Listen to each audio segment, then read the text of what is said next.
Morning. Before Mom and Dad get up, I rush outside in my pajamas to get the journal. My feet get soaked by the morning dew. Everything smells green. I find the journal open to my letter for Mothman. My pulse quickens. I think it must have been the breeze, or maybe a squirrel that opened the journal. But what if it wasn't? I'm shaking the thought away. After all, how would Mothman find my journal on the first night? I left a note for him. Unless he was also looking for me? The thought creeps me out a little. I collect the book, still damp from the dew and rain, and I dash inside. I'm thinking maybe I'll leave one more letter.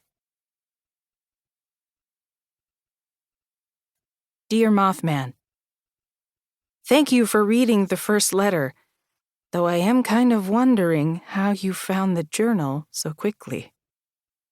Maybe you miss Lewis too. Maybe you knew him. Maybe I can tell you more about him, and then you can tell me more too. Lewis was the first person who understood me.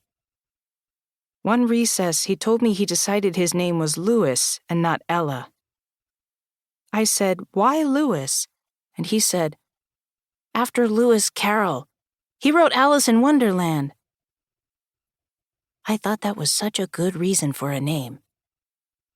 It is also a good name for Lewis because he's got a huge, giant imagination. I don't want to say it was a good name because even though Lewis is gone, it's still a good name for him, and I still talk about Lewis. After he read Alice in Wonderland, he told me he followed a rabbit into the woods by his house down to a new wonderland. I believed him because he told me so many details, like mushrooms that spoke their own languages and a tea that tasted like cherry juice. Later, Lewis explained he was just imagining it. I wished I was that good at imagining. My name was Nora. Well, my name still is kind of Nora. Or maybe it always was Nora. I don't know how names really work. I told Lewis my new name was Noah, and he said, "After Noah's Ark?"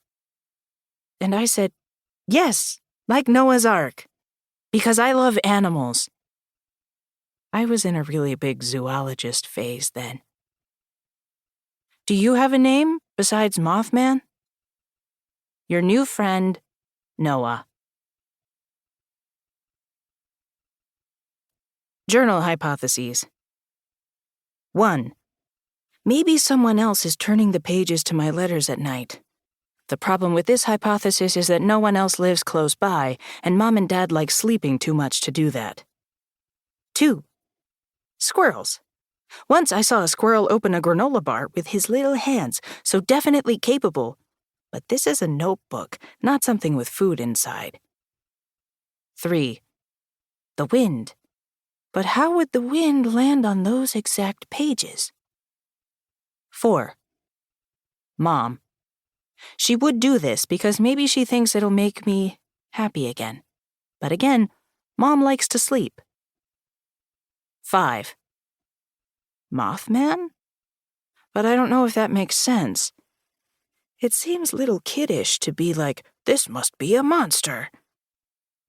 6.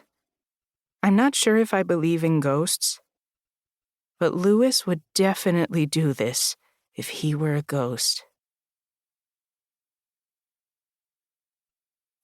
Dear Mothman, Lewis told me that you were first seen in Point Pleasant, West Virginia. That is about 452 miles from here. You were said to be gigantic, a man-sized bird with glowing red eyes. You chased a car for miles. Lewis and I both agreed you were probably lonely and scared. Were you? Is that why you were chasing people? That was 1966, so you have had a lot of time to think about it. Or maybe you don't remember.